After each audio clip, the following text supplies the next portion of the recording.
In the unforgiving mountains where only the strong survive, bandits prey on isolated homesteads, except one cabin they should have left alone.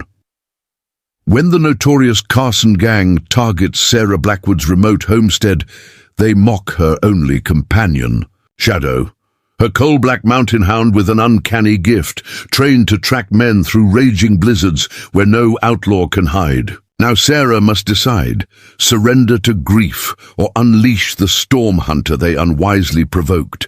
The jagged peaks of the Widow's Range caught the dying light of day, transforming from rust red to deep purple as the October sun retreated behind them. Sarah Blackwood stood on her cabin porch, one hand resting on the smooth cedar railing her husband had crafted 3 summers before, the other absently stroking the massive head of the coal-black mountain hound beside her. Before we jump back in, tell us where you're tuning in from, and if this story touches you, make sure you're subscribed, because tomorrow I've saved something extra special for you. Shadow's ears twitched forward, his amber eyes fixed on something in the distance that Sarah's human senses couldn't detect. "What is it, boy?" she whispered, her voice barely audible above the persistent mountain wind that whistled through the pines surrounding her homestead. The dog's muscles tensed beneath her fingertips, a low rumble building in his chest that never quite became a growl. At 8 years old, Shadow had been trained not to give away his presence with unnecessary noise, a skill that had saved both their lives more than once in these lawless mountains. Sarah's gaze swept across the rugged landscape that stretched before her homestead, 200 acres of wilderness that represented everything she and Thomas had dreamed of when they left the crowded streets of Denver behind. The cabin stood on a natural shelf halfway up Thornback Ridge, overlooking the winding trail that served as the only proper access to their remote home. Beyond that, pine forests gave way to rocky outcroppings before climbing toward the snow-capped peaks that remained white year-round. At 34, Sarah's face carried the weathered look of someone who lived by the mercy and cruelty of mountain seasons. Her dark hair, streaked prematurely with silver, was pulled back in a practical braid that hung between her shoulder blades. The rifle calluses on her hands had long ago replaced the ink stains from her former life as a schoolteacher. Those hands now moved with practiced efficiency to the Winchester repeating rifle that leaned against the porch post, always within reach. There it was, the distant but unmistakable sound of horses laboring up the steep mountain trail.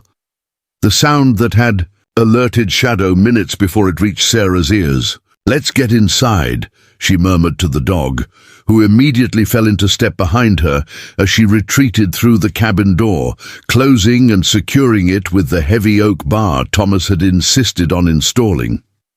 No need to announce ourselves to strangers. The cabin Thomas Blackwood had built was modest but thoughtfully constructed for both comfort and defense. A single large room served as kitchen, dining area, and living space, with a loft above for sleeping. The thick pine logs had been carefully selected and fitted to withstand both the brutal mountain winters and any unwelcome visitors that might come calling.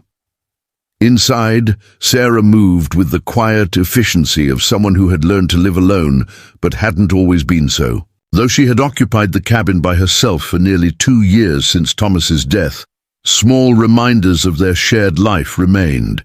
2 rocking chairs before the stone fireplace, a pair of boots still waiting by the door, and the wedding daguerreotype carefully preserved on the mantel. Shadow took his position by the window, his body still and attentive as he tracked the approaching riders. Sarah checked that the shutters could be quickly closed from inside, then moved to the rear of the cabin, where a small window provided a view of the back trail, the escape route Thomas had insisted they always maintain. Satisfied it remained. Clear. She returned to the main room and busied herself with preparing evening coffee, though her attention remained focused on the sounds outside. The horses slowed as they approached the clearing around the cabin, their riders murmuring to each other in voices too low for Sarah to make out words. Shadow's ears pivoted, tracking each sound with military precision, a skill honed through careful training that had begun when he was just a pup under Thomas's patient guidance. "How many?" Sarah asked quietly, a command Shadow recognized. The dog tapped his paw against the wooden floor 3 times, their silent communication system that had started as Thomas's amusement but had evolved into something far more practical after his death. 3 riders then, possibly the hunting party from Elk Creek Settlement who sometimes passed through these mountains in autumn, or possibly not. The horses came to a stop in front of the cabin. Sarah heard the creak of saddle leather as men dismounted, followed by the deliberate sound of spurs on the hard-packed earth approaching her porch. Shadow remained perfectly still by the window, only the slight arch of his neck betraying his alertness. A heavy knock landed against her door, followed by a voice that attempted warmth but carried an undercurrent of demand. "Hello, the cabin. Anybody home?" Sarah's hand drifted to the Colt revolver holstered at her hip, Thomas's final gift to her before he rode out with the posse 2 years ago. A posse that returned with 1 less man and a story about an ambush in Thunder Pass during an early autumn blizzard. A story with details that had never quite satisfied the widow they left behind. "Who's asking?" Sarah called, her voice steady and carrying no hint of the caution she felt. "Name's Lyle Carson," the voice replied with practiced charm. "My brothers and I are passing through looking for a man called Buchanan. Tracker said he might have come this way." Sarah stiffened at the name. Carson. Even in these remote mountains, the Carson Gang's reputation had spread. 3 brothers who had graduated, from cattle rustling to bank robbery and worse, over the past 5 years. Their particular cruelty toward homesteaders who crossed their path was well known from Colorado to the Dakota territories. She also knew of no Buchanan in these parts. "Haven't seen any strangers," she responded, making no move toward the door. "You're a long way from the main trail, Mr. Carson," a different voice answered, deeper, with the rasp of someone who had spent too many nights drinking raw whiskey around campfires. "Told you this was a waste of time, Lyle. Let's move on before dark catches us in these mountains." Sarah recognized the ploy, the seemingly reasonable voice suggesting departure, designed to lower her guard and encourage her to open her door to prove she had nothing to hide. It was a tactic Thomas had warned her about during their evenings, discussing the outlaws who occasionally passed through these territories. "Ma'am," the first voice, Lyle, called again. "We've been riding since dawn, just looking for a place to water our horses before moving on. Maybe trade for some supplies." Shadow's ears flattened slightly, his body tensing as he detected something in their voices that Sarah could only sense as a vague unease. She placed one hand lightly on the dog's back, a silent command to maintain his position and silence. "Creek's a 1/4 mile east," she replied. "Help yourselves. I've got no supplies to spare with winter coming on." A third voice joined the conversation, younger than the others, but with a hard edge that belied its youth. "Ain't very hospitable, is she, Lyle? Ma taught us better manners than that." A laugh followed, the kind that contained no actual humor. "That she did, Jessie, that she did." The first voice, Lyle, adopted a more conciliatory tone. "We understand, ma'am. Times are hard up here. But we've got coffee and good tobacco to trade. Just a few minutes of your time." Sarah weighed her options. Refusing to engage further might provoke them, while appearing uncooperative could mark her cabin for a return visit when they'd had time to scout her defenses. Better to assess them directly and send them on their way with no reason to return. "Wait. And there," she said finally, moving toward the door, but positioning herself to the side rather than directly in front of it. With practiced motions, she lifted the heavy bar and opened the door just enough to see the men on her porch while maintaining cover from the thick oak planks. Preparing and narrating this story took us a lot of time, so if you are enjoying it, subscribe to our channel. It means a lot to us now. Back to the story. Three men stood in a loose semicircle, their postures deliberately casual, but with hands positioned for quick access to weapons. The oldest, presumably Lyle, stood closest to the door. In his early 40s, with a well-trimmed beard and the attire of a gentleman rancher, he projected an air of respectability that was immediately contradicted by the coldness in his eyes. The middle brother's weathered face bore a scar that ran from temple to jawline, his trail-worn clothes and unshaven appearance a sharp contrast to Lyle's cultivated look. The youngest, Jesse, couldn't have been more than 25, but his eyes held the flat, empty look Sarah had seen in men who killed without conscience.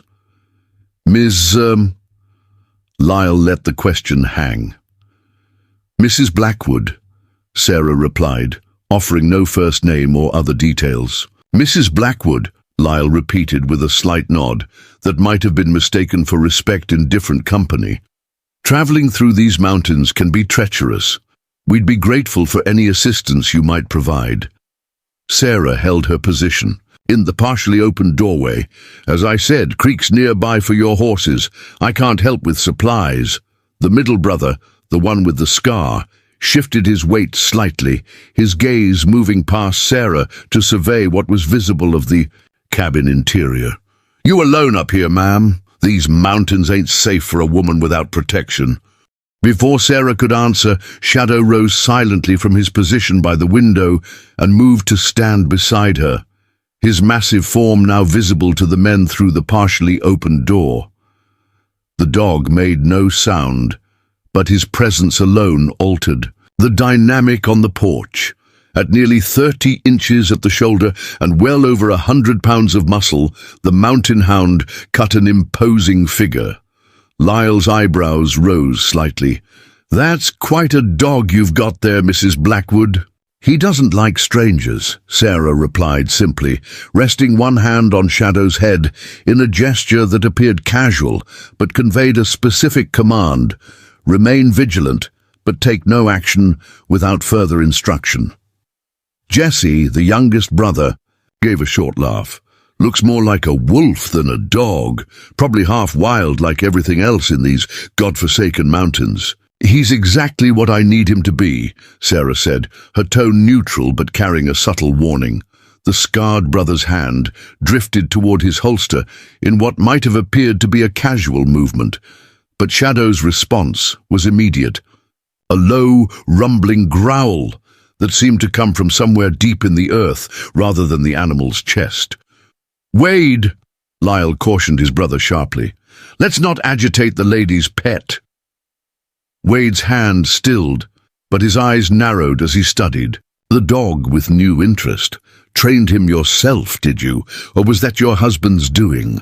The deliberate reference to a husband Sarah had not mentioned sent a chill through her that had nothing to do with the mountain air. These men had been watching her cabin, perhaps for longer than the mere hours it would take to approach from the main trail. They knew, or suspected, she was alone. My husband taught us both what we needed to know to survive in these mountains, she replied evenly. Now, gentlemen, the daylight's fading, and you'll want to make camp before dark. The weather turns. Quickly up here this time of year. Lyle studied her face for a long moment, calculation evident in his gaze. Of course, Mrs. Blackwood, we appreciate your hospitality. The way he hesitated before the final word carried clear sarcasm. Perhaps we'll have the pleasure of your company another time. Safe travels, Sarah responded, without acknowledging his implied return. Storm's coming in from the north. You'd do well to head down toward the valley before it hits. As the men turned to leave, Jesse paused and looked back at Shadow with a smirk. Nice watchdog you got there. Better hope he can do more than growl when real trouble comes calling. The taunt hung in the air as the three brothers returned to their horses. Sarah remained in the doorway, one hand on Shadow's head, the other still resting near her holstered Colt until the sound of hoofbeats faded down the trail. Only then did she close and bar the door, her movements deliberate and controlled, despite the adrenaline coursing through her. "They'll be back," she said quietly to Shadow, who watched her with intelligent eyes that seemed to understand far more than any animal should. That wasn't a chance encounter. She moved to the rear window of the cabin, confirming the men were indeed heading down the trail rather than circling back immediately. The large cast-iron stove that dominated the kitchen area had been keeping a pot of stew warm throughout the afternoon. Sarah served portions for herself and Shadow, her movements automatic while her mind processed the encounter. The Carson Gang's appearance at her remote cabin couldn't be coincidence. The fictional Buchanan they claimed to seek was obviously a pretext, but for what? Her homestead held little of value to men like them, no large herds of cattle, no gold or silver beyond the modest emergency fund Thomas had hidden beneath a loose floorboard. The nearest bank was in Cripple Creek, a 2-day ride through difficult terrain. As darkness settled over the mountain, Sarah lit a single lantern, keeping it away from the windows where its glow might be visible from a distance. She moved efficiently through her evening routine, checking ammunition supplies, confirming water barrels were full, and ensuring emergency packs remained ready by both the front and rear doors. Thomas had insisted on these preparations from the day they'd arrived in the mountains, drilling Sarah until the security measures became second nature. At the time, she'd found his caution excessive. Only after his death did she come to appreciate the thoroughness of his foresight. Shadow completed his own evening patrol of the cabin perimeter, returning through the specialized entrance Thomas had built into the rear wall. Large enough for the dog, but too small for a human intruder. The mountain hound shook himself, then settled before the fire, his eyes never leaving Sarah as she completed her preparations. "Storm's coming," she murmured, more to herself than to Shadow as she studied the sky through a small opening in the shutters. The stars had vanished behind a heavy blanket of clouds, and the wind had shifted to the north, carrying the unmistakable scent of snow. 2 days, maybe less. Early autumn storms in these mountains were treacherous, unpredictable in their intensity and duration. Most travelers with sense sought shelter in the valleys below when such weather threatened. But the Carson brothers struck Sarah as men who might use the cover of a blizzard to mask activities they preferred to keep hidden. As she prepared for bed, Sarah removed a worn leather journal from its hiding place in a hollowed-out Bible on the shelf above the fireplace. Thomas had started the journal when they first arrived, documenting everything from trail markers to the habits of local wildlife. After his death, Sarah had continued the practice, finding that systematic recording of observations helped maintain both practical security and her own sanity in the isolation of the mountains. She added detailed notes about the day's visitors. Descriptions, mannerisms, the questions they'd asked, and the implications of their knowledge about her situation. The practice helped order her thoughts, transforming vague unease into actionable information. When she finished writing, Sarah ran her fingers over the preceding pages, Thomas's bold handwriting gradually giving way to her more precise script. The transition marked the dividing line between the life they'd planned together and the solitary existence she now maintained. "What would you do, Thomas?" she whispered to the empty cabin. Shadow's ears perked up at the sound of his former master's name, his amber eyes fixed on Sarah with an almost human comprehension. As if in answer, her gaze fell on the final entry Thomas had made before riding out with the posse, never to return. The words seemed to rise from the page with renewed significance. "Remember what I taught you, Sarah. In these mountains, survival isn't just about strength. It's about preparation, knowledge, and knowing when to hunt instead of hide." Sarah closed the journal, returning it to its hiding place before extinguishing the lantern. In the darkness, she moved to the loft where her bed waited, Shadow taking his customary position at the top of the ladder where he could monitor both entrances to the cabin. As she settled beneath the heavy quilts that would soon be necessary, Against the winter cold, Sarah's mind continued to process the day's encounter. The Carson Gang's appearance marked a turning point. The isolation she had maintained since Thomas's death was now compromised. Whatever their true purpose, their awareness of her vulnerability represented a threat that couldn't be ignored. What they couldn't know was that the widow and her watchdog they had so casually dismissed were far more dangerous than they appeared. Thomas hadn't just taught Sarah to shoot and hunt. He'd prepared her for the darker realities of frontier life, including how to track men who didn't wish to be found, even through the blinding chaos of a mountain blizzard. And Shadow? The dog they had mocked as a mere pet. He had been bred and trained for one specific purpose, trailing human scent through conditions that would defeat even the most experienced human tracker. The mountain hound's abilities in a snowstorm were nothing short of uncanny, a fact that had both fascinated and occasionally unsettled even Thomas. As sleep finally claimed her, Sarah's last conscious thought formed with crystalline clarity. If the Carson Gang returned with intentions beyond casual intimidation, they would discover too late that they had threatened the wrong widow and taunted the wrong dog.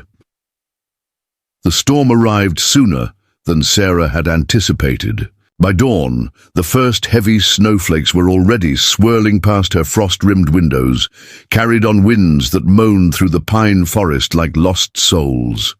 She rose in the grey half-light, muscles tensed from a night of fitful sleep, punctuated by dreams of pursuit through blinding snow. "Earlier than I thought," she murmured to Shadow, who stood attentively at the window, his breath fogging the glass as he studied the worsening conditions. October blizzards in the Widow's Range were notorious for their ferocity, often stranding even experienced mountain men in deadly whiteouts that could last for days. Rather than dampening her unease about the Carson Gang, the approaching storm heightened it. Most travelers would seek shelter in the lowlands when facing such weather, but men with darker intentions might see opportunity in nature's fury. The storm would isolate her cabin completely, cutting off any possibility of assistance from the scattered neighbors miles away in the valley. Sarah dressed with practical efficiency, layers of wool and buckskin that would retain warmth even when wet, topped with Thomas's old sheepskin coat that hung nearly to her knees. Her preparations weren't just for the cold inside the cabin. Experience had taught her to dress as though she might need to venture out at any moment. "Come on, boy, let's check our supplies while we still have daylight." Moving through the cabin, Sarah took inventory with methodical precision. The root cellar beneath the kitchen floorboards contained enough preserved food to last through winter. The woodpile stacked against the north wall would provide heat for at least 3 weeks of severe weather. Water barrels were full, ammunition organized, and medical supplies accessible. Her assessment complete, Sarah turned her attention to the specialized equipment stored in the locked chest beneath her bed, gear that no ordinary homesteader would possess. Thomas had acquired it during his years as a scout for the army before settling with Sarah in these mountains, preparing for contingencies most would consider paranoid. The chest contained items that had seemed excessive when Thomas first showed them to her. Specialized snowshoes designed for silent movement, cold weather tracking equipment, and most importantly, the unique harness and trailing equipment he had designed specifically for Shadow. Sarah ran her fingers over the worn leather of the tracking harness, recalling Thomas's patient instructions. "It's not just about following a scent, Sarah. It's about reading the storm itself, understanding how the wind moves over the terrain, how snow buries and preserves evidence most eyes would miss." Shadow had watched the chest's opening with focused attention, his understanding of what the equipment represented evident in his posture. This wasn't the standard training most frontier families gave their dogs. This was specialized knowledge, developed during Thomas's years, hunting deserters and renegades through mountain winters where conventional tracking failed. "Not yet," Sarah told him, closing the chest and returning it to its place. "But soon, perhaps." As the morning progressed, the storm intensified. Snow accumulated rapidly, transforming the familiar landscape into unfamiliar terrain of white drifts and ghostly tree shapes. By midday, visibility had diminished to less than 50 yards, and the wind had risen to a constant howl that rattled the shutters despite their secure latching. Sarah was adding wood to the stove when Shadow suddenly tensed, his attention fixing on the rear wall of the cabin. No growl emerged, but every muscle in his powerful body had gone rigid with alertness. "What is it?" she whispered, immediately moving to extinguish the lamp that might silhouette her against the windows. In the dimness, she retrieved her rifle and moved to the small observation port Thomas had built into the shutters, a narrow slit that allowed viewing without exposing movement inside. At first, she saw nothing but swirling snow and the shadowy outlines of pine trees bending under the storm's force. Then a darker shape materialized briefly before disappearing again, the unmistakable silhouette of a mounted rider moving through the tree line approximately 80 yards from the cabin's rear approach. No traveler with legitimate business would approach from that direction, particularly in such conditions. The main trail to her cabin came from the east. The western approach was deliberately left unmarked, known only to Sarah and a handful of trusted neighbors who had visited during Thomas's life. A second shape appeared briefly, following the first at a cautious distance. Two riders, using the storm as cover to scout her property's vulnerabilities. Sarah's suspicions about the Carson Gang's intentions crystallized into certainty. They weren't simply passing through. They had specific designs on her homestead. Shadows. Ears tracked the movements outside with uncanny precision, pivoting to follow sounds completely inaudible to Sarah through the howling wind. His training prevented him from barking to alert the intruders to his awareness, but his body remained coiled with potential energy, ready to move at Sarah's command. For nearly 20 minutes, the shadowy figures circled the clearing around the cabin at a distance, seemingly evaluating approaches and potential weaknesses. Sarah tracked their movements methodically, mentally noting the pattern of their reconnaissance. Their behavior confirmed they were experienced, not rushing recklessly, but conducting a deliberate assessment before committing to action. Eventually, the riders retreated into the thickening storm, becoming indistinguishable from the swirling whiteness that now enveloped the mountain. Sarah maintained her vigilance for another hour, rifle ready, before finally allowing herself to move away from the observation port. "They'll be back," she told Shadow, whose attentive gaze never left her face. "Not today. They're just scouting. But they'll return once they've formed a plan." The dog's understanding seemed to transcend normal animal comprehension, a connection forged through years of specialized training, and the bond that had deepened in the lonely months since Thomas's death. In that moment, Sarah felt a fierce gratitude for his presence. Without Shadow, she would have had no advance warning of the rider's surveillance. As daylight faded into the early darkness of a storm-shrouded afternoon, Sarah made a decision. Rather than waiting passively for whatever the Carson Gang planned, she would seek information that might give her advantage. The nearest settlement, little more than a trading post and a cluster of cabins, lay 15 miles down the mountain, in Elk Creek Valley. If the Carsons were operating in the area, someone there would have information about their movements and intentions. The journey would be perilous in the current conditions, but Sarah knew trails that few others did, routes Thomas had shown her specifically for moving undetected through these mountains. With the storm expected to intensify overnight before breaking sometime the following day, she had a narrow window to reach Elk Creek and return before the Carsons made their move. "We'll leave at first light," she told Shadow, beginning preparations for the hazardous journey. "Just enough storm left to cover our tracks, but clearing enough to travel safely." She packed with efficiency born of experience, just essential. Supplies, ammunition, and emergency provisions in a small leather pack that wouldn't hamper movement.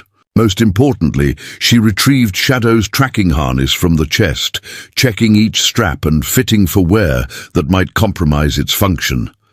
The harness was Thomas's own design, crafted to distribute weight comfortably while integrating specialized equipment for mountain tracking. Most distinctive was the unique compass and direction indicator attached at the shoulder, allowing Sarah to read their heading even when blinding snow made conventional navigation impossible.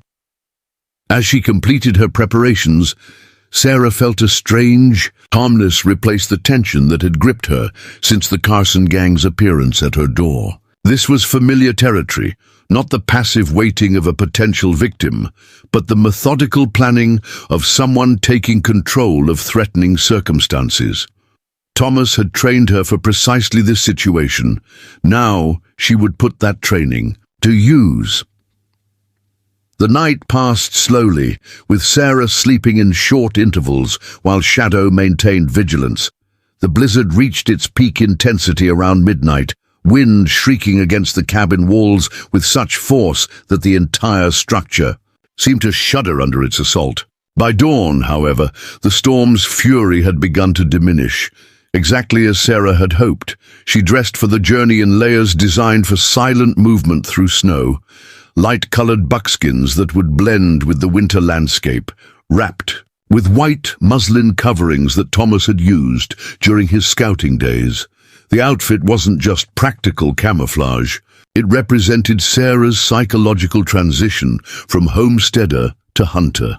Shadow watched with focused attention as she equipped herself, recognizing preparations that signaled a tracking expedition. When Sarah finally retrieved his specialized harness, the mountain hound's demeanor shifted subtly, his movements becoming more precise, his attention more concentrated, as though accessing specialized training that remained dormant during ordinary days. "Ready to work?" Sarah asked quietly, as she fitted the harness over Shadow's powerful frame. The dog responded not with typical canine enthusiasm, but with the focused intensity of a professional acknowledging an assignment. This wasn't play or typical hunting. This was the specialized work Thomas had bred and trained him for. They left the cabin through the concealed rear exit Thomas had built for emergencies, a low tunnel beneath the root cellar that emerged 50 yards from the cabin under a seemingly natural rock outcropping. The design served dual purposes, allowing unobserved departure and creating confusion for anyone attempting to follow their trail. The world outside was transformed. Nearly 2 feet of fresh snow blanketed the landscape, with deeper drifts gathered against trees and rock formations. The sky remained heavily clouded, but the snowfall had diminished to occasional flurries, and visibility had improved to several hundred yards, conditions suited perfectly to Sarah's purpose. She moved with practiced efficiency through the snow, following Shadow, who naturally broke trail with his powerful chest and legs. Their progress was silent, each step placed deliberately to minimize disturbance while maintaining reasonable speed. To an observer, they would have appeared as ghostly figures, barely distinguishable from the winter landscape, precisely the effect Thomas had designed the white coverings to achieve.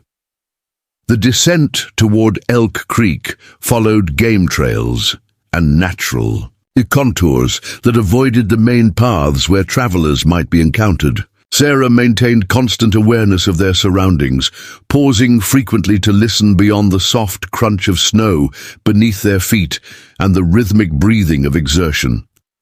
Approximately 3 miles from the cabin, Shadow suddenly halted, his body tensing as his nose lifted to test the air.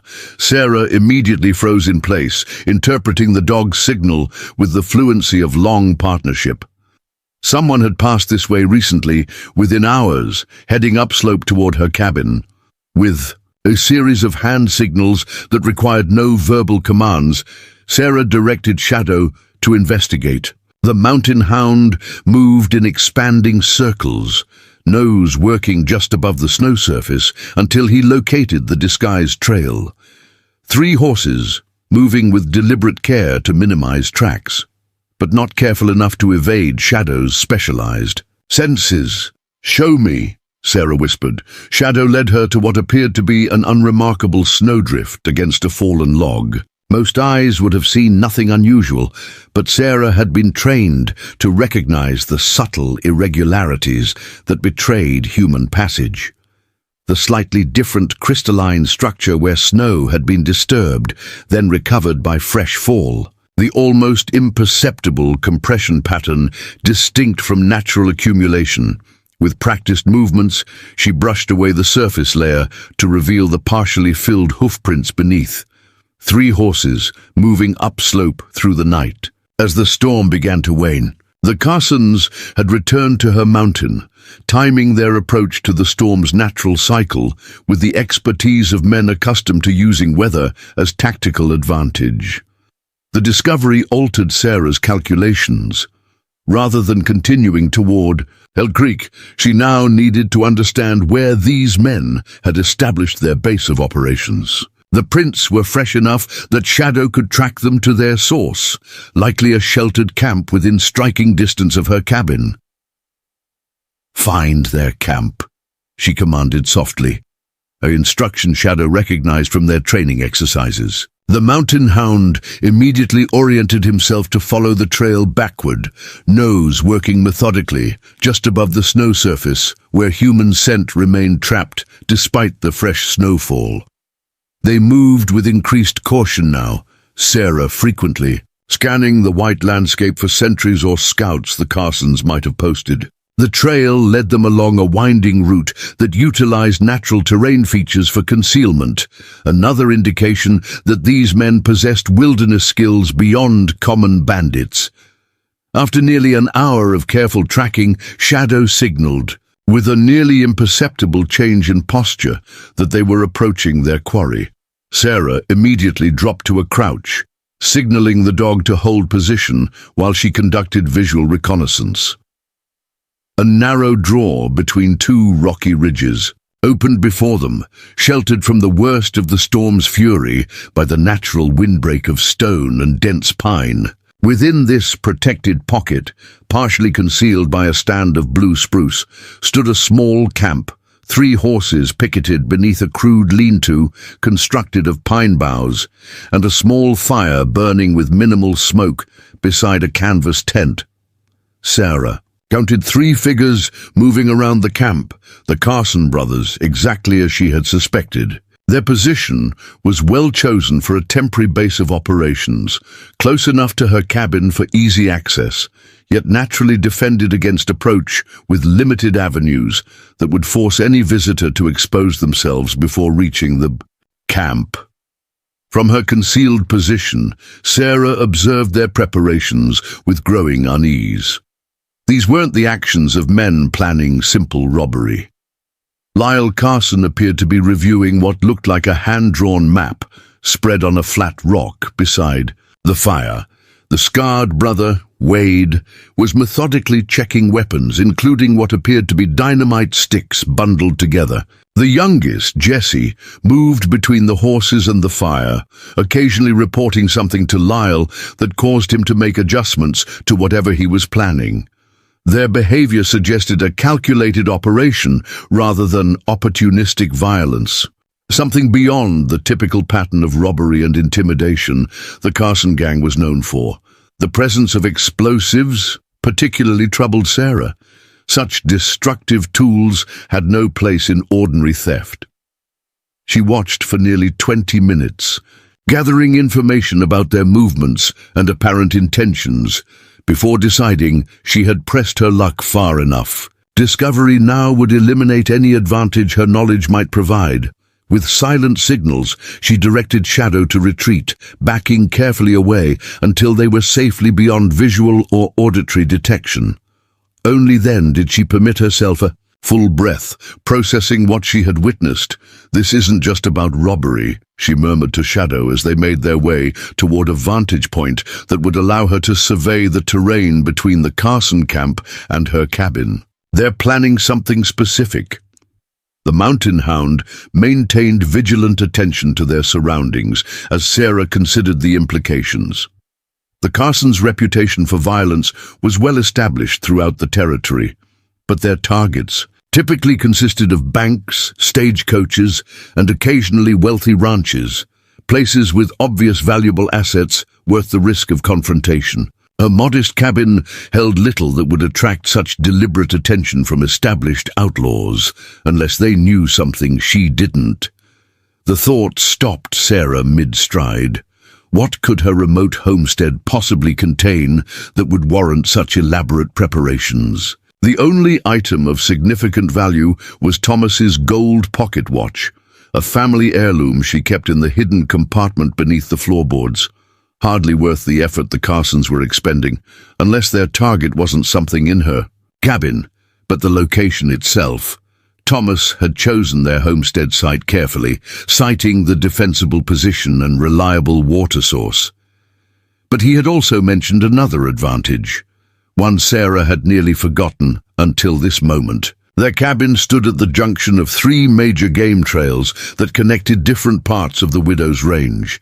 Anyone controlling that position effectively controlled movement through a significant portion of the mountains.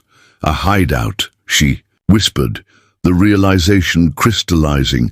They want a secure base for winter operations. The strategic value of her cabin suddenly became clear. With the main trails down to Elk Creek and across to Thunder Pass, frequently snowbound during winter, law enforcement rarely ventured into the high country until spring thaw. A well-provisioned cabin at the junction of game trails would provide the perfect headquarters for a gang expanding their territory. Sarah's hands clenched involuntarily as anger rose within her, not just at the threat to her safety, but at the calculated intention to take what she and Thomas had built together, to transform their home into a base for the very kind of violence Thomas had spent his life opposing. Not while I draw breath, she promised quietly, her resolve hardening into something cold and dangerous as the surrounding snow. With new understanding of the Carsons' likely intentions, Sarah altered her plans. Rather than continuing to Elk Creek, she would return to the cabin by an indirect route, utilizing the remaining daylight to establish defensive preparations Thomas had designed, but she had never fully implemented.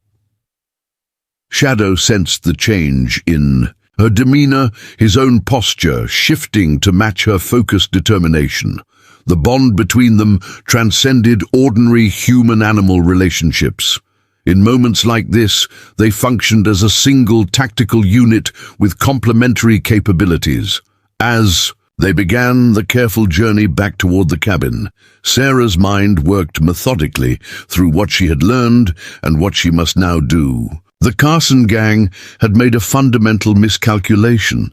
They had seen a widow alone in a remote cabin and presumed vulnerability. What they couldn't know was that Thomas Blackwood hadn't just built a frontier home. He had constructed a defensive position with multiple contingencies for precisely the situation Sarah now faced. Features that appeared decorative or practical to casual observation actually served strategic purposes, from the specific placement of windows to the seemingly ornamental iron brackets supporting porch posts. Most importantly, they had ridiculed the one asset that gave Sarah her greatest advantage, the coal-black mountain hound, whose specialized training made him a lethal weapon in the snow-covered terrain they would soon need to cross. They mocked what they didn't understand, Sarah whispered to Shadow as they moved silently through the winter landscape. That's going to cost them dearly. Dusk was settling over the mountains when Sarah and Shadow reached the concealed entrance to their cabin. The storm had left behind a crystalline stillness, the kind of absolute quiet that amplified even the smallest sounds across snow-covered terrain. Perfect conditions for ambush or defense, depending on who held the advantage of preparation. Rather than entering immediately, Sarah circled her property at a safe distance, studying it through the eyes of a potential attacker. The cabin appeared undisturbed, chimney cold with no smoke to betray occupation. Fresh snow covered the clearing, unmarked by tracks. Exactly as she had hoped. To anyone watching, it would seem she remained inside, unaware of the danger approaching through the gathering darkness. Only after confirming no observers lurked nearby did Sarah and Shadow slip inside through the hidden entrance. The cabin's interior was cold but secure, exactly as they had left it hours earlier. Sarah moved with practiced efficiency, avoiding lighting lamps that might be visible from outside. Instead, she worked by the faint blue glow of twilight filtering through the shuttered windows, her hands remembering tasks her eyes could barely see. Time to implement Thomas's contingencies, she whispered to Shadow, who watched attentively, as she moved to the large river stone that formed the cornerstone of the fireplace. What appeared to be solid masonry was actually a cleverly disguised storage compartment, one of many hidden caches Thomas had built throughout the cabin. The stone pivoted on a concealed axis, revealing a space containing items no ordinary homesteader would possess: specialized ammunition, defensive tools, and most importantly, the detailed plans Thomas had drawn for defending their mountain home against multiple attackers. Sarah spread the weathered parchment on the kitchen table, studying the precise diagrams by touch as much as by sight. Thomas had been methodical in his preparations, marking primary and secondary defensive positions, creating fields of fire that covered all approaches, and identifying natural features that could be used to channel attackers into vulnerable positions. Most conventional frontier defenses focused on reinforcing the cabin itself, barricading doors and windows against direct assault. Thomas's approach was fundamentally different. He had designed a system that extended far beyond the cabin walls, utilizing the surrounding terrain to create a defensive perimeter that would confuse and separate attackers long before they reached the structure. Outside defenses first, Sarah decided, while we still have some light. She gathered the supplies indicated in Thomas's plans, items that had seemed excessive when he first acquired them, but now represented their best hope for survival. Tripwires disguised as ordinary cord, carefully modified bear traps that would immobilize without maiming, noisemakers crafted from tin cans containing pebbles designed to alert defenders to movement along specific approaches. Shadow accompanied her as she moved methodically around the perimeter of the clearing, installing Thomas's defensive measures exactly as his diagrams indicated. The dog's presence wasn't merely companionship. His specialized senses detected subtle changes in wind direction and terrain features that Sarah's human perception might miss. Together, they transformed the seemingly ordinary landscape into a carefully orchestrated defensive system. By full darkness, they had established the outer perimeter. Any approach to the cabin would now trigger alerts or impediments that would provide crucial warning and slow attackers. But these outer defenses were merely the first layer of Thomas's comprehensive strategy. Back inside, Sarah retrieved more specialized equipment from hidden compartments beneath floorboards and behind cabinet panels. Each cache contained items designed for specific scenarios, tools and weapons Thomas had acquired during his years as a scout, adapted for the particular challenges of defending an isolated mountain homestead. Most valuable were the specialized ammunition rounds Thomas had modified for their particular situation. Ordinary bullets might be effective in conventional confrontations, but mountain conditions demanded adaptations. The custom-loaded shells contained mixtures designed for specific purposes: illumination, noise generation, or maximum stopping power, depending on the need. "This is what they didn't understand when they came calling, Shadow," Sarah said quietly as she loaded the specialized ammunition into carefully arranged positions around the cabin. Thomas didn't just build a home, he created a fortress, the Dog's attentive gaze followed her movements, his understanding seemingly transcending normal animal comprehension. Their partnership had evolved in the months since Thomas's death, deepening into something that blended her human strategic thinking with Shadow's instinctive capabilities in a way that made them far more effective together than either would be alone. As midnight approached, Sarah completed the interior preparations. Every window now concealed a defensive position with pre-calculated fields of fire.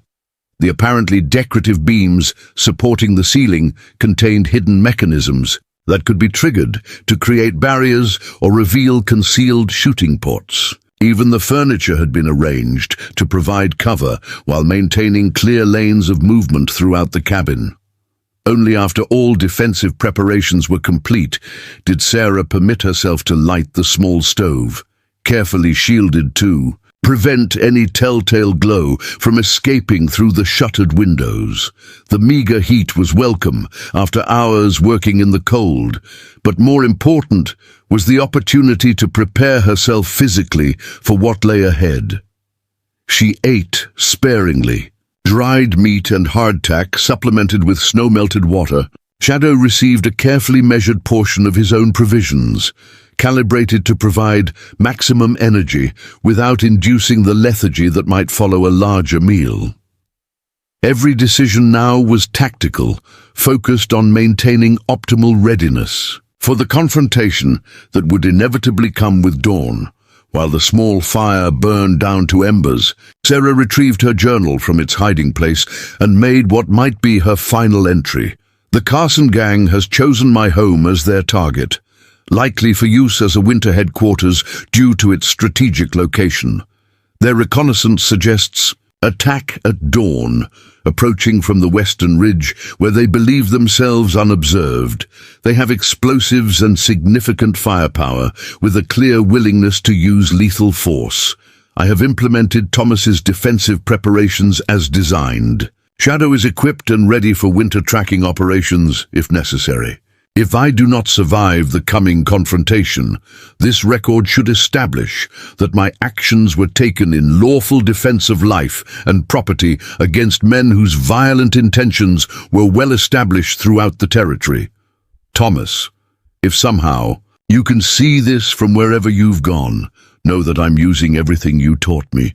Our home will not fall to men like these without exacting a price they never anticipated paying. She signed and dated the entry before returning the journal to its hidden compartment. The writing wasn't merely record-keeping, it had served as a final mental preparation, organizing her thoughts and cementing her resolve for what morning would bring. 3 hours until first light, she told Shadow, who maintained his vigilant attention despite the long day. Get some rest while you can. The mountain hound settled into his designated position near the rear wall, a location that provided both protection and quick access to multiple defensive positions within the cabin. Sarah followed her own advice, stretching out on the narrow bed fully clothed, rifle within immediate reach. Years on the frontier had taught her to take sleep when available, regardless of circumstances. Her rest was light but effective. More recovery than true sleep, with senses remaining partially alert to any change in the environment around her. Shadow's presence provided additional security. His specialized hearing would detect approaching danger long before human senses could perceive it. 2 hours before dawn, Sarah woke fully, instantly alert, without the disorientation that often accompanies sudden awakening. Shadow was already on his feet, head turned toward the western wall of the cabin, ears pivoting to track sounds inaudible to human hearing. "They're moving early," Sarah whispered, recognizing the dog's alert posture.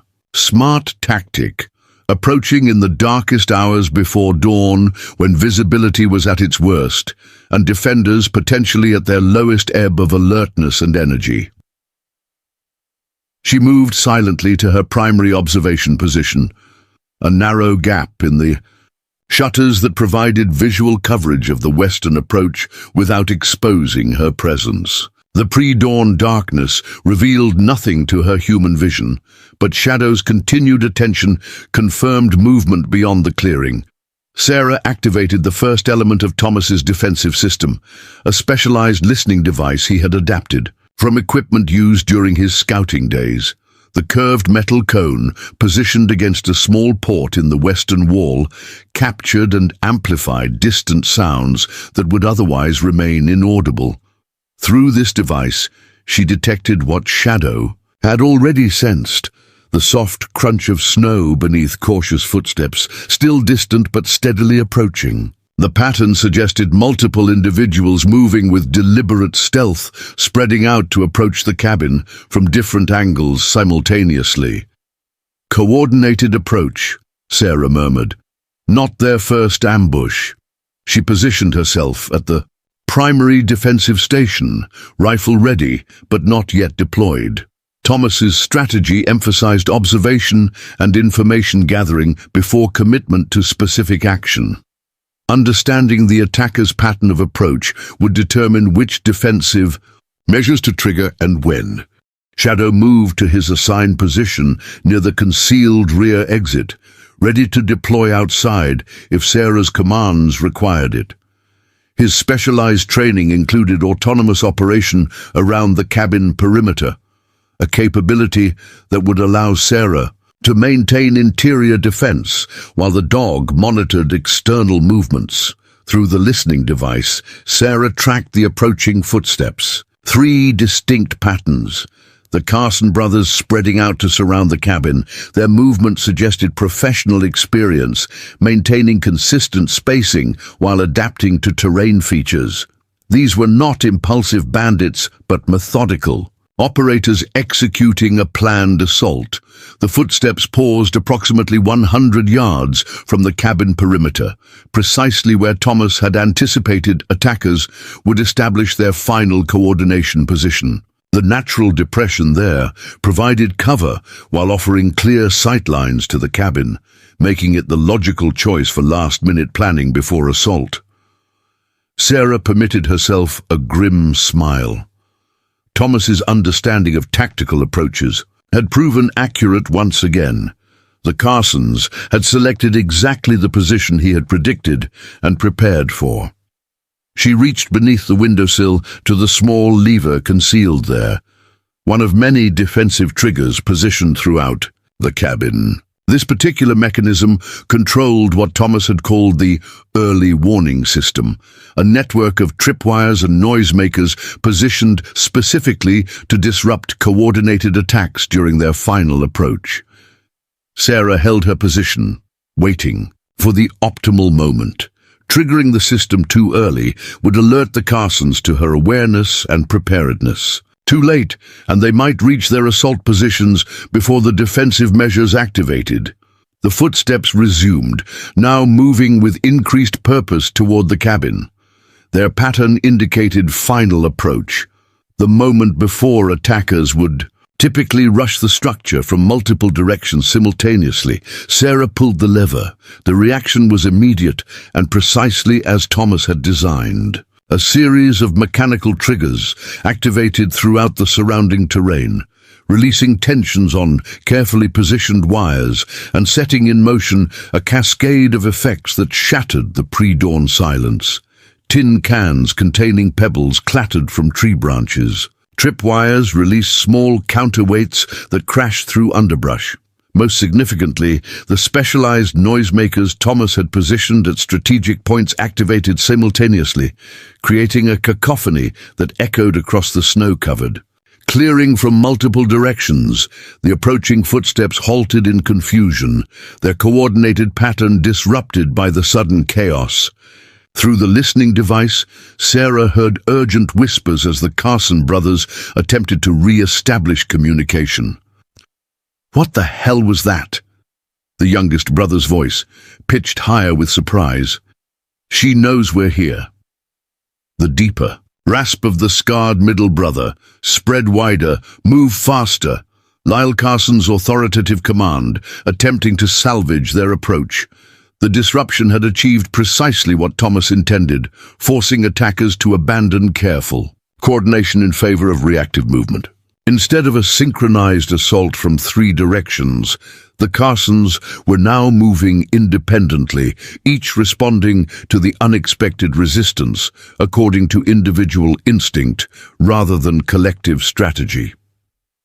Sarah activated the second phase of the defense, a series of false targets positioned around the cabin perimeter. Simple mechanisms triggered by the same lever system caused subtle movements at multiple locations. A shutter appearing to close, canvas flapping like someone taking cover, the silhouette of a figure briefly visible before disappearing. The effects were minimal but effective, creating momentary distractions that would draw attention and potentially gunfire away from Sarah's actual position. In the confusion and limited visibility of pre-dawn darkness, these false targets represented potentially significant diversions of the Carsons' limited resources.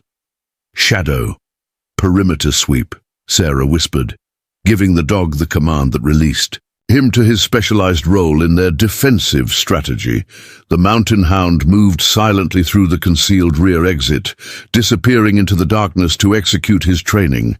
Unlike conventional guard dogs that would bark and attack directly, Shadow had been taught a more sophisticated approach: silent observation and strategic harassment that would further confuse and divide attackers' attention. Sarah took position at her primary firing port, rifle ready but still waiting for the optimal moment. Thomas's defensive strategy emphasized patience and opportunity over immediate engagement. Let the attackers reveal their positions and intentions before committing to specific counteraction. Through the listening device, she tracked the Carsons' movements as they attempted to re-establish their approach. Their footsteps had lost the earlier coordination, now moving with the hesitation of men uncertain about what they faced. "She's got the whole place rigged, Lyle," the middle brother's voice, tension evident despite his attempt at whispered communication. "Keep moving. She's one woman with a dog. Tricks won't stop bullets." Lyle's response, maintaining authority despite the disruption of his plan. The exchange confirmed what Sarah had suspected. The Carsons had dismissed her as a helpless widow, unprepared for real resistance. Their fundamental miscalculation had created the opportunity Thomas's defensive strategy required. The eastern horizon had begun to lighten almost imperceptibly, the first hint of approaching dawn that would soon transform the tactical environment completely. Sarah checked her timepiece. 30 minutes until true light would reveal positions that darkness currently concealed. "Let's see how you handle the next surprise," she whispered, reaching for the second defensive lever. The second defensive lever activated what Thomas had called the Ghost Maker, a mechanism designed specifically for the psychological impact it would create during low-visibility conditions. Thin white cloths mounted on flexible willow branches suddenly rose from beneath the snow at irregular intervals around the perimeter, their pale forms billowing in the pre-dawn breeze like spectral guardians emerging from the frozen ground. "What the hell?" The youngest Carson's startled exclamation carried clearly through the listening device, followed by the panicked discharge of his revolver, wasting precious ammunition on nothing more than cloth and shadow. Sarah remained motionless, at her position, disciplining her breathing as Thomas had taught her during long hours of training. The urge to fire at the sound of voices was nearly overwhelming, but she resisted. Each shot must serve specific purpose. Random firing would only reveal her position without securing tactical advantage.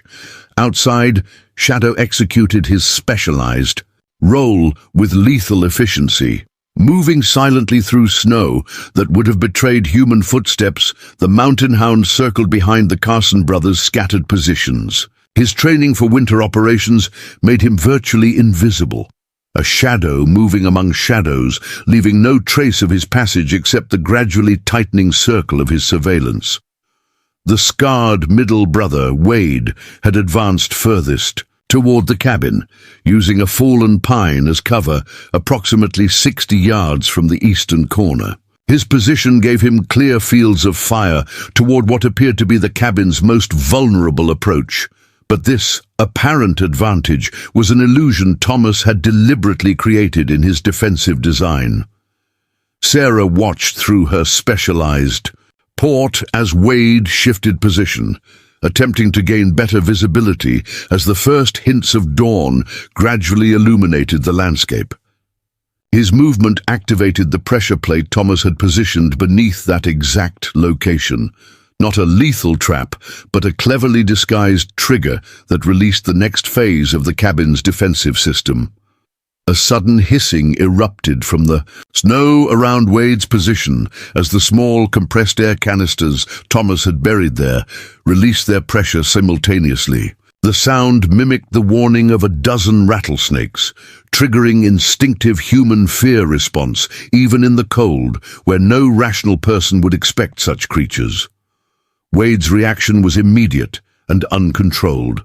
He leapt backward with a startled cry, firing blindly toward the source of the sound while scrambling away from his carefully selected cover position. His sudden movement and noise completely compromised whatever stealth the Carsons had maintained. "Wade, hold position!" Lyle's authoritative command came too late. His brother's panicked reaction had already disrupted their coordinated approach. "Beyond recovery. Something's out here, Lyle." Wade's voice carried notes of genuine fear now. "All around us." Sarah permitted herself a grim smile. Thomas's psychological tactics were working exactly as designed, creating confusion, fear, and division among attackers who had expected to find only a helpless widow taken by surprise. Through the specialized port, she tracked the brothers' increasingly disorganized movements. Jesse, the youngest, had abandoned his flanking position entirely, retreating toward where Lyle maintained somewhat better discipline. Wade continued firing sporadically at imagined threats, each muzzle flash, betraying his position while accomplishing nothing against the cabin's defenses. Dawn's first true light now spilled across the snow-covered clearing, transforming the tactical environment completely. What had been vague shapes and deceptive shadows resolved into distinct forms and clear fields of fire. The transition moment, what Thomas had called the revelation, had arrived, bringing with it the opportunity Sarah had patiently awaited. "Shadow, final position," she whispered into the specialized communication tube that connected to frequencies the dog had been trained to recognize even at distance. The command would bring the mountain hound to his designated attack position, not for immediate engagement, but prepared for the specific role Thomas had designed within their defensive strategy. Sarah shifted to her primary firing position, sighting along her rifle toward the location where Lyle Carson had established his command position, behind a large boulder approximately 80 yards from the cabin's western approach. Unlike his increasingly panicked brothers, Lyle had maintained discipline despite the defensive measures disrupting his planned assault. "She's prepared, Lyle." Wade's voice carried clearly across the snow-covered clearing. "This whole place is rigged. She's one woman," Lyle shouted back, abandoning pretense of stealth now that dawn had fully broken. "Get back in position.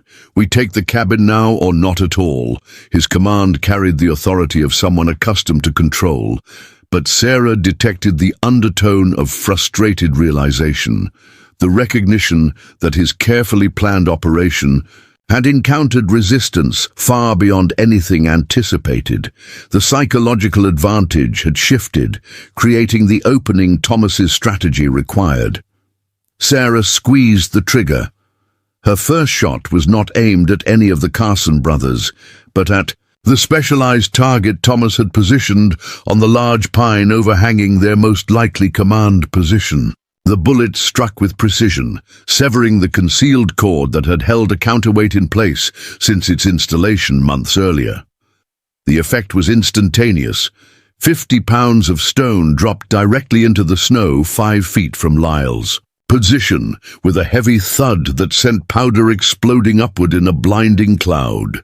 Not lethal, but psychologically devastating, demonstrating with absolute clarity that his supposedly concealed position had been anticipated and prepared for long before his arrival.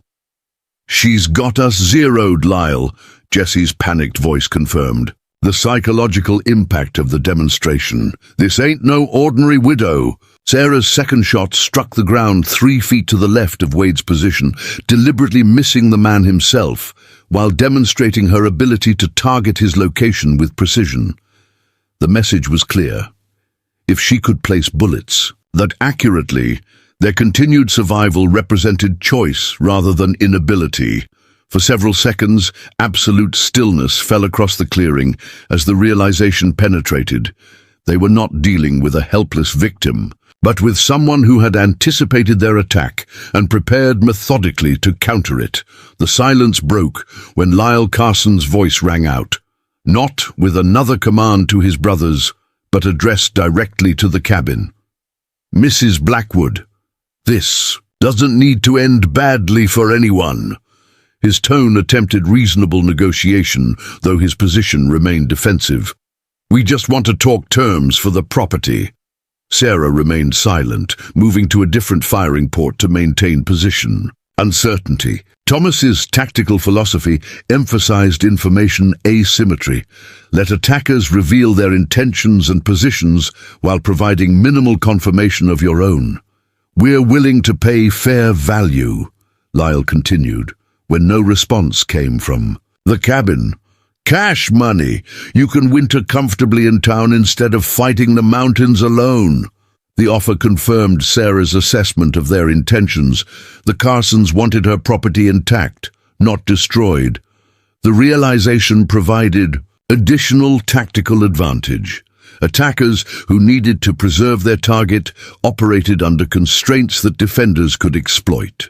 "You've had your demonstration, Mrs. Blackwood," Lyle called out after another stretch of silence. "Very impressive, but there are 3 of us and only 1 of you. Let's discuss this reasonably before things get unnecessarily bloody." Sarah finally responded, her voice carrying clearly across the snow-covered clearing. "You're mistaken, Mr. Carson. There are 2 of us." The statement hung in the crisp morning air for a moment before she activated the specialized whistle Thomas had designed, a sound barely perceptible to human hearing, but carrying specific command frequencies Shadow had been trained to recognize at distance. The effect was immediate and dramatic. The mountain hound, who had maneuvered silently into position behind the youngest Carson brother, suddenly made his presence known. Not with dramatic barking or direct attack, but with the low, bone-chilling growl Thomas had specifically trained. A sound that seemed to emerge from everywhere and nowhere simultaneously. Jesse Carson spun wildly, firing his revolver toward the source of the sound but hitting nothing, as Shadow had already shifted position with the fluid movement Thomas had drilled through countless training sessions. The specialized harness the dog wore contained materials specifically designed to distort visual perception in snowy conditions, making him appear to shift and vanish like a living shadow. "There's something out here, Lyle." Jesse's voice had risen nearly to panic. "That ain't no ordinary dog." "Hold your position," Lyle commanded, but the psychological impact of Shadow's seemingly supernatural appearance had already shattered whatever remained of their tactical cohesion. Wade broke, first abandoning his cover to make a dash toward what he perceived as safer position. The movement activated another of Thomas's defensive mechanisms, the specialized tripline that released the modified bear trap concealed beneath the snow. The device snapped closed, not on Wade's leg, but on his boot, capturing him without injury while effectively immobilizing his position. "I'm stuck!" Wade's panicked cry carried across the clearing as he struggled ineffectively against the device. "Something's got me. Stay still!" Lyle shouted, firing a covering shot toward the cabin that went wide of any effective target. "Jesse, help your brother." The youngest Carson hesitated, clearly torn between obeying his brother's command and addressing the seemingly supernatural. Threat Shadow, represented as the Mountain Hound, continued his psychological warfare, appearing briefly before vanishing again, maintaining the specialized growl that seemed to come from multiple directions simultaneously. Sarah used the moment of confusion to implement the final phase of Thomas's defensive strategy. She activated the specialized launcher he had installed beneath the cabin's front porch, a pneumatic device designed to propel non-lethal projectiles across specific vectors of the defensive perimeter. The launcher fired with a distinctive thump, sending the specialized bundle high into the air above the Carson brothers' positions. At the apex of its trajectory, the container burst open, releasing the mixture Thomas had prepared specifically for snow conditions, a combination of fine ash and mineral powders that cascaded downward in a choking cloud, obscuring vision, while creating momentary breathing difficulty for anyone caught beneath. Through the specialized port, Sarah observed the effect as the cloud enveloped the area where Lyle maintained his increasingly untenable command position. His disciplined composure finally broke as he staggered away from the irritating particles, coughing violently while trying unsuccessfully to maintain visual contact with his scattered brothers. "Enough!" Sarah called out, her voice carrying authority that silenced even the Carson brothers' panicked communications. "You have 30 seconds to drop your weapons before I stop demonstrating and start shooting to kill." The ultimatum hung in the crystal-clear mountain air, punctuated by the continued ghostly growl Shadow maintained from his unlocatable position within the perimeter. The psychological impact was precisely what Thomas had designed the defensive system to create, the transformation of attackers' confidence into uncertainty and fear. "You can't hold out forever, woman," Lyle shouted back, but his voice lacked the earlier conviction. "There are 3 of us." "2 mobile," Sarah corrected, with cold precision. "1 immobilized, and none of you prepared for what happens next." She activated the specialized signal for Shadow's final demonstration, the culmination of his winter tracking training that Thomas had developed during years facing the most dangerous fugitives in mountain conditions. The Mountain Hound executed the command with flawless precision. Moving with impossible silence through the snow, he approached the trapped Wade Carson from behind. Instead of attacking, Shadow performed the specialized retrieval Thomas had trained, removing the revolver from Wade's holster with such delicate care that the man didn't realize his weapon was gone until Shadow had already retreated with it clutched in his specialized carrying grip. "My gun!" Wade's panic reached new heights as he frantically patted his empty holster. "Something took my gun." The psychological impact of this demonstration proved the breaking point. Not just the loss of the weapon, but the implication of what it represented. A level of training and capability in both woman and dog that defied their understanding of wilderness confrontation. "What kind of witch are you?" Jesse shouted. Toward the cabin, his voice cracking with superstitious fear that had overtaken rational assessment. "The kind who trained with United States Army Scouts," Sarah replied, her voice carrying calm authority that contrasted sharply with their growing panic. "The kind whose husband spent 15 years hunting men through mountain winters before teaching me everything he knew." The statement penetrated even Lyle's determined resistance. The Carson Gang had built their reputation on exploiting isolated homesteaders unprepared for organized violence. What they faced now represented something entirely outside their experience.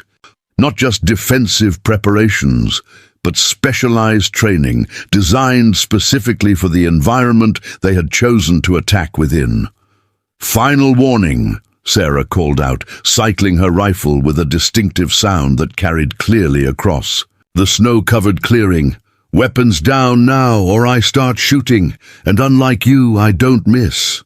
For several heartbeats, the tableau held, three increasingly desperate outlaws caught in defensive preparations they had never anticipated, facing a widow and dog whose capabilities defied their understanding of possible resistance.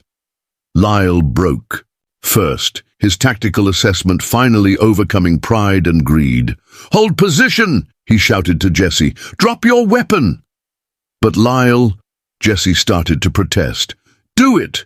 Lyle commanded, his own revolver already falling to the snow beside his position. "She's not bluffing." The youngest Carson hesitated a moment longer before his revolver joined his brother's in the snow. The capitulation wasn't merely tactical. It represented complete psychological defeat, the recognition that they had fundamentally misunderstood what they faced when targeting Sarah Blackwood's mountain homestead. "Wise decision," Sarah acknowledged, maintaining her firing position despite their apparent surrender. Thomas's training had emphasized the danger of premature relaxation of defensive posture. "Now walk toward the cabin, hands visible. Any movement toward those weapons activates the dog's final protocol." As if to emphasize her warning, Shadow materialized briefly at the edge of the clearing, Wade Carson's revolver still held in his specialized carrying grip, a visual demonstration of capabilities that transformed the mountain hound from mere animal to tactical weapon in the outlaw's perception. "This isn't over," Lyle muttered as he complied with her instructions, moving slowly toward the cabin with hands raised. "You can't hold us forever." "I don't need to," Sarah replied, a cold smile touching her lips for the first time since the confrontation began. The storm's passed. Ranger Torres will be making his patrol to check on homesteaders after the blizzard. Should arrive within the hour. The information struck Lyle visibly, not just the impending arrival of law enforcement, but the implication that Sarah had anticipated and planned for this outcome from the beginning. The Carson Gang's carefully orchestrated winter operation hadn't just failed. It had been countered with a level of strategic foresight they hadn't believed possible from an isolated widow. As dawn fully illuminated the snow-covered clearing, revealing the Carson brothers' complete vulnerability against defenses they had never imagined, Sarah allowed herself a moment of silent gratitude for Thomas's meticulous preparation. The home they had built together had withstood its greatest test, not through sheer force, but through the careful application of knowledge against those who had fatally underestimated both the widow and her dog. The mountain sun climbed higher, in a sky washed clean by the storm, casting brilliant light across the snow-covered clearing, where three of the territory's most notorious outlaws now stood disarmed and defeated. Sarah maintained her vigilant position behind the specialized firing port, rifle steady despite the hours of tension that had preceded this moment. Shadow had materialized at the edge of the tree line, his coal-black form a stark contrast against the pristine white landscape, the retrieved revolver still held in his specialized carrying grip. "On your knees," Sarah commanded, her voice carrying the unquestionable authority of someone who held absolute tactical advantage. "Hands behind your heads." Lyle Carson's expression darkened with barely contained fury, the humiliation of their defeat evidently warring with his instinct for self-preservation. For a moment, Sarah thought he might attempt some final desperate resistance, but practicality ultimately prevailed. He sank slowly to his knees in the snow, hands clasping reluctantly behind his head. "You too," she directed toward Jesse, who had remained frozen in place, his young face betraying the superstitious fear that Shadow's seemingly supernatural capabilities had instilled. He complied immediately, almost grateful for the clear instruction in a situation that had spiraled far beyond his understanding. Wade presented a more complicated problem, still partially immobilized by the modified bear trap that had captured his boot. His attempts to free himself had ceased, replaced by sullen resignation as he realized the extent of their miscalculation. "I can't exactly kneel with this thing on my foot," he called out, gesturing toward the device with a mixture of anger and grudging respect. "What kind of setup is this anyway? Army doesn't teach traps like these." "My husband's improvements," Sarah replied, maintaining her disciplined focus despite the apparent surrender. Thomas's training had emphasized that the moment of seeming victory often preceded the most dangerous countermeasures from desperate opponents. He believed in adaptation. With practiced efficiency, Sarah secured a position that allowed her to maintain coverage of all three brothers, while retrieving the specialized restraints Thomas had prepared for precisely this scenario. Not ordinary rope that might provide opportunity for escape, but reinforced leather cuffs with interlocking mechanisms that would require specific tools to remove. "Shadow, secure perimeter," she commanded, the mountain hound immediately responding to his tactical assignment. While maintaining visible presence at the edge of the clearing, a psychological deterrent against any renewed resistance from the Carsons, the dog began a systematic sweep of the surrounding forest, ensuring no additional threats remained. Undetected, the specialized training that had seemed excessive during peaceful times now proved its value beyond question. Thomas had prepared them not just for everyday survival in the harsh mountain environment, but for the specific threats that isolated homesteads might face in lawless territories. His foresight had transformed what should have been an easy target for the Carson Gang into an insurmountable defensive position. As Sarah secured Lyle's wrists with the specialized restraints, she noted the calculating assessment in his eyes.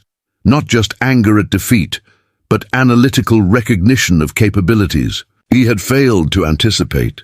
Unlike his brothers, whose responses remained primarily emotional, Lyle Carson was processing information, recalibrating his understanding of the widow who had so thoroughly demolished his carefully planned operation. "You're not just some homesteader's wife," he observed as she tightened the restraints with practiced precision. "Military?" "Teacher, actually," Sarah replied, moving to secure Jesse with similar efficiency. "From Denver, before I met Thomas." "No school teacher does what you just did," Lyle countered, watching as she worked. "Those were coordinated defensive operations, tactical psychology, military-grade training." Sarah secured Jesse's restraints before responding. "My husband served 15 years as an Army scout, specializing in winter operations and fugitive tracking. He believed in thorough preparation and knowledge transfer." Understanding dawned in Lyle's expression, not just of their tactical defeat, but of the fundamental miscalculation that had led to it. The Carson Gang had targeted what appeared to be a vulnerable widow, alone in an isolated cabin, never considering that she might represent something entirely different, the trained partner of a military specialist who had systematically prepared for precisely the threat they presented. "Thomas Blackwood," he said, recognition finally registering. "Your husband was Thomas Blackwood." Sarah stilled momentarily, surprised by the recognition of a name she hadn't mentioned. "You knew him?" A mirthless laugh escaped Lyle's throat. "Knew of him. Every outlaw in 3 territories knew of Blackwood. The man who tracked Hatcher's gang through a 5-day blizzard when everyone else said it couldn't be done. The scout who brought in the Williams brothers after they disappeared into the high country." The acknowledgement of Thomas's reputation carried surprising weight. Sarah had known her husband's military service had involved tracking dangerous men through difficult terrain, but he had rarely discussed specific operations or the reputation he had apparently established among the very outlaws he pursued. "If I'd known we were hitting Blackwood's widow, we'd have given this mountain a wide berth," Lyle continued, genuine chagrin evident beneath his controlled exterior. "Man like that doesn't leave his wife unprepared, even after he's gone." The Strange conversation was interrupted by Shadow's return to the clearing, his posture communicating the completion of his perimeter check with no additional threats detected. More remarkably, the mountain hound now carried what appeared to be the reins of the Carson brothers' horses, having somehow retrieved the animals from their concealed position in the forest and guided them back to the clearing.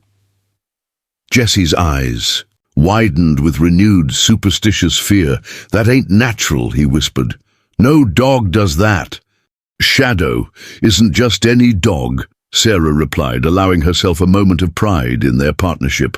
The retrieval represented one of the most complex tasks in Shadow's specialized training, locating specific animals by scent and returning them to a designated location. A capability Thomas had developed for practical purposes that now served unexpected tactical advantage. With the horses secured and the three brothers restrained, Sarah faced the final challenge: maintaining control until Ranger Torres arrived to take the outlaws into official custody. Despite her tactical victory, she remained a single defender against three men with every motivation to attempt escape if opportunity presented itself. The solution lay in Thomas's comprehensive defensive design. From beneath the cabin's front steps, Sarah retrieved the specialized transport restraints he had modified from military designs, a series of interlocked cuffs and chains that would secure prisoners to their own mounts while preventing coordinated movement or escape attempts. "You've got to be kidding me," Wade muttered as she approached with the equipment. "What kind of homesteader keeps prison transport gear?" "The kind married to Thomas Blackwood, apparently," Lyle responded with grudging respect. "We really stepped in it this time, brothers." The specialized restraints allowed Sarah to secure each man to his horse in a configuration that prevented them from assisting one another while maintaining sufficient stability for mounted travel. The design represented Thomas's practical experience transporting captured fugitives through difficult terrain, knowledge he had transferred to Sarah during their years together on the mountain. With the Carsons secured, Sarah permitted herself a moment to assess her own condition. The confrontation had demanded hours of focused tension, both physical and mental. Despite her careful preparation, fatigue now threatened at the edges of her awareness, the natural response to sustained vigilance and the ebbing of survival adrenaline. Shadow appeared at her side, pressing his solid warmth against her leg. In what seemed like deliberate support, the mountain hound's unwavering attention throughout the confrontation had never flagged, a testament to both his specialized training and the unique bond they had formed in the months since Thomas's death. "We did it, boy," she said quietly, allowing her hand to rest briefly on his powerful shoulder. Thomas would be proud. The distant sound of approaching hoofbeats drew her attention back to tactical awareness. A single rider was approaching along the eastern trail, the direction from which Ranger Torres would arrive during his post-storm patrol. Sarah maintained defensive position nonetheless, rifle ready until visual confirmation established the rider's identity. Torres appeared at the edge of the clearing, his official uniform distinctive against the snow-covered landscape. The ranger reined his horse to an abrupt halt as he registered the unexpected tableau before him. Three restrained men on horseback, a woman with a rifle maintaining guard position, and a coal-black mountain hound whose alert posture communicated continued vigilance despite the apparent conclusion of hostilities. "Mrs. Blackwood?" Torres called out, his hand instinctively moving toward his sidearm as he assessed the situation. "Are you all right?" "I'm fine, Ranger," Sarah responded, lowering her rifle slightly but maintaining ready position until Torres fully entered the clearing.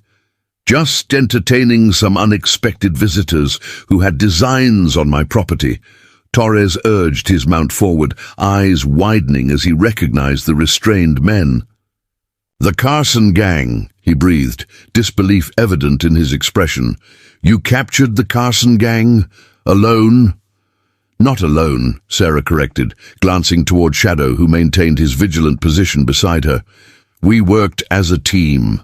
The ranger dismounted, approaching with the caution of a man who had seen enough frontier violence to recognize the aftermath of serious confrontation. His gaze swept across the clearing, taking in the evidence of Thomas's defensive preparations.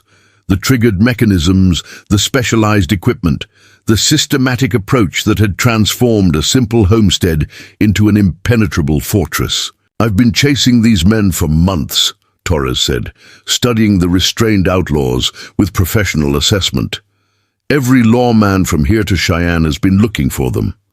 6 robberies, 3 suspected murders, and countless homesteaders terrorized across 2 territories.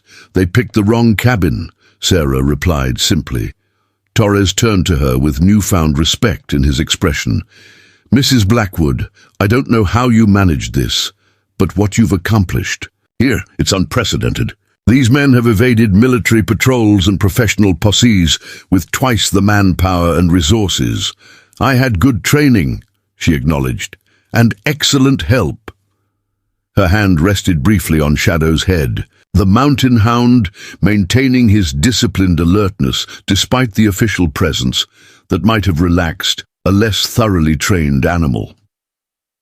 As Torres secured the Carson brothers for transport to the territorial jail in Elk Creek, Sarah provided a concise account of the confrontation, the outlaws' initial reconnaissance, their return during the storm, and the defensive preparations that had ultimately defeated their assault. Her report remained factual and precise, reflecting the disciplined approach Thomas had instilled during their years together. You mentioned they specifically targeted your property, Torres noted as he verified the security of the specialized restraints. Any idea why? Most of their previous targets were stagecoaches, banks, or wealthy ranches with obvious valuables. Location, Sarah explained. My cabin sits at the junction of 3 major game trails that connect different parts of the Widow's Range. Perfect position for controlling movement through these mountains, especially during winter when the main passes are frequently snowbound. Torres nodded with professional understanding. Strategic thinking. They wanted a secure winter headquarters that would allow them to expand their territory while remaining beyond easy reach of law enforcement. Exactly, Sarah confirmed, though they didn't anticipate the reception they'd receive. A grim smile touched the ranger's weather-beaten face. Clearly not. He glanced toward Lyle Carson, who had maintained stony silence during their exchange. Bet that was quite the surprise, finding out whose widow you were targeting. Lyle's expression tightened, but he offered no response to the ranger's needling.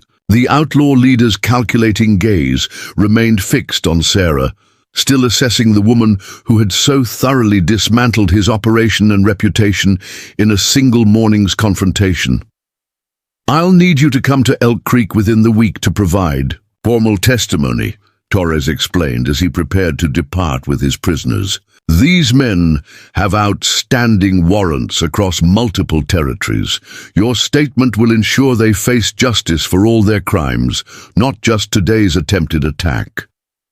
Sarah nodded her agreement, though the prospect of leaving her mountain sanctuary, even temporarily, created unexpected apprehension. Since Thomas's death, the cabin had become her entire world, a place of safety and purpose in a life otherwise transformed by loss. As if sensing her unease, Shadow pressed against her leg in silent reassurance, the mountain hound's steady presence reminded her of Thomas's most frequent lesson, that security came not from isolation, but from preparedness and adaptation to changing circumstances. I'll come, she assured Torres. Just send word when you need me. With formal arrangements completed, Torres prepared the prisoners for the journey to Elk Creek. The specialized restraints Sarah had applied required no modification, their design already superior to the standard issue equipment the ranger carried for conventional arrests. "You know," Torres commented as he mounted his horse and took control of the lead lines connecting the Carson brothers' mounts, "there's been talk in the territorial capital about establishing a more formal law enforcement presence in these mountains. Too many homesteaders vulnerable to men like these, too few rangers to cover the territory effectively." Sarah made no response, unsure where his observation was leading. Torres studied her for a moment before continuing. "A person with your capabilities would be valuable in such an organization. Someone who understands these mountains, who knows how to track and defend when conventional approaches fail." The suggestion caught Sarah entirely by surprise. Since Thomas's death, she had envisioned no future beyond maintaining their homestead and honoring the life they had built together. The possibility of purposeful engagement beyond simple survival had never entered her consideration. "I'm not a lawman, Ranger Torres," she replied carefully. "Just a widow defending her home." "What you did here goes well beyond simple defense," Torres countered, gesturing toward the evidence of her systematic dismantling of the Carson Gang's assault. "That's tactical thinking, disciplined execution, the kind of capability these mountains desperately need." Before Sarah could formulate a response, Lyle Carson's voice cut through the conversation, the first words he had spoken since Torres's arrival. "Listen to him, Mrs. Blackwood," the outlaw leader advised, surprising both Sarah and the ranger with his intervention.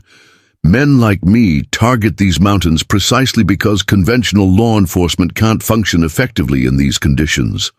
What you did today, that's the only approach that works against determined opposition in terrain like this." The unexpected support from her defeated adversary carried strange weight. Lyle's assessment came not from moral alignment, but from professional recognition, one tactician acknowledging the effectiveness of another's approach. "I'll consider it," Sarah replied non-committally, though the seed of possibility had been planted in ground she hadn't realized was fertile. As Torres departed with his unexpected prisoners, Sarah remained on her cabin porch, shadow vigilant beside her until the small procession disappeared around the bend in the trail. Only then did she permit herself to truly process the events of the past 24 hours, not just the tactical victory, but its broader implications for her life moving forward. The confrontation had demonstrated capabilities she hadn't fully recognized in herself despite Thomas's thorough training. Not just technical skills of defense and tracking, but the psychological resilience to face lethal threat without surrendering to fear or impulsive reaction. Capabilities that represented not just survival potential, but possible purpose beyond. The isolated existence she had maintained since Thomas's death, shadow pressed against her leg, his warm presence grounding her contemplation in immediate reality. The Mountain Hound's specialized training had proven decisive in the confrontation, transforming what might have been a desperate last stand into a comprehensive tactical victory. Their partnership represented something Thomas had emphasized repeatedly during their training sessions, the multiplication of capability through coordinated teamwork rather than individual effort alone. "Come on, boy," she said finally, turning toward the cabin door. "We have work to do." The interior bore subtle evidence of the night's vigilance, defensive positions established and maintained, equipment deployed according to Thomas's meticulous plans. Sarah moved through the space with renewed appreciation for her husband's foresight. What had sometimes seemed excessive preparation had proven precisely calibrated to the threats they might face in this remote wilderness. She retrieved her journal from its hiding place, recording the day's events with the same disciplined precision that characterized her tactical operations. The written account served multiple purposes: documentation for potential legal proceedings, analysis for future security improvements, and perhaps most importantly, processing of her own evolving understanding of capabilities and possibilities. As she wrote, Sarah found herself including considerations that would have seemed unimaginable just days earlier. Not just maintenance of isolated security, but potential engagement with broader community protection throughout the surrounding mountains. Torres's suggestion had awakened possibilities that aligned with skills and purpose she hadn't recognized within herself. The journal entry concluded not with the simple survival notation that had characterized her writing since Thomas's death, but with forward-looking consideration. The Carson Gang's defeat demonstrates that effective security in these mountains requires specialized approach beyond conventional law enforcement capabilities. Torres suggests territorial authorities recognize this reality and seek new methods appropriate to these conditions. Perhaps Thomas's knowledge, transferred through our years of training together, represents not just personal security, but potential contribution to broader community protection. Shadow's capabilities proved decisive against determined opposition. His specialized training for winter tracking and coordinated tactical operations represents capabilities unavailable through conventional means. Our partnership might serve purposes beyond this isolated homestead, purposes Thomas would have recognized as worthy extension of his lifetime of service. As darkness settled over the mountain, Sarah completed evening security protocols with renewed purpose. The defensive preparations that had defeated the Carson Gang's assault required restoration and improvement, not just for immediate security, but as refinement of systems that might serve broader application. Shadow maintained his disciplined vigilance throughout these activities, his understanding of their partnership seemingly extending beyond trained responses to shared purpose. The Mountain Hound's specialized capabilities represented Thomas's legacy as surely as the defensive preparations that had protected their home, knowledge transferred and preserved against future need. When preparations were complete, Sarah stood on her cabin porch beneath a star-filled sky, surveying the moonlit landscape that stretched beyond her isolated homestead. The mountains that had represented refuge after Thomas's death now suggested possibility beyond mere survival. Territory where her specialized knowledge and capabilities might serve purpose she hadn't previously considered. "What do you think?" "Shadow," she asked quietly, the mountain hound attentive beside her, "is there work for us beyond this cabin?" Shadow's focused attention conveyed understanding beyond ordinary animal comprehension. The partnership that had defeated the territory's most notorious outlaws might extend to purposes worthy of the training Thomas had invested in them both. The cold mountain air carried crystalline clarity as Sarah made her decision. The isolated widow the Carson Gang had targeted no longer existed, replaced by a woman who had recognized capabilities and purpose beyond mere survival. Thomas's legacy lived not just in defensive preparations and specialized training, but in the potential for meaningful contribution to the mountains they had both loved. "We'll go to Elk Creek next week," she told Shadow, her resolution solidifying into commitment, not just for testimony, but to discuss Torres's suggestion properly. The Mountain Hound's attentive response suggested approval of direction that aligned with his specialized training and purpose. The partnership Thomas had created would continue to evolve, serving needs beyond the isolated homestead where their journey had begun. As Sarah turned to enter the cabin, her gaze fell on the wedding daguerreotype carefully preserved on the mantel. Thomas in his scout uniform, his hand resting on a younger Shadow's head, his expression conveying the determined purpose that had characterized his service.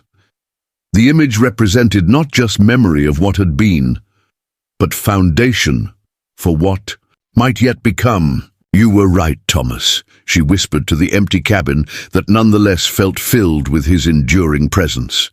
"It was never just about survival, it was about purpose, worthy of the knowledge you shared."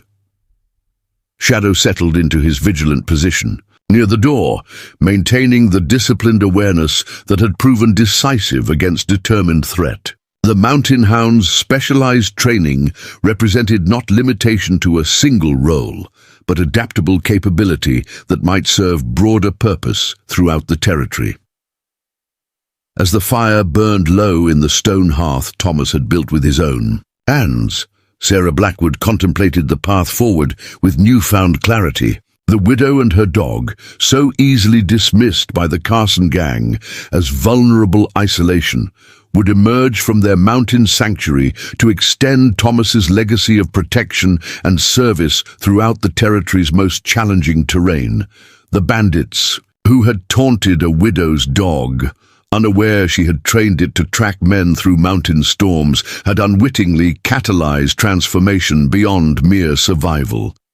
Their defeat represented not just tactical victory, but awakening to purpose that would reshape the frontier justice of the widow's range for years to come.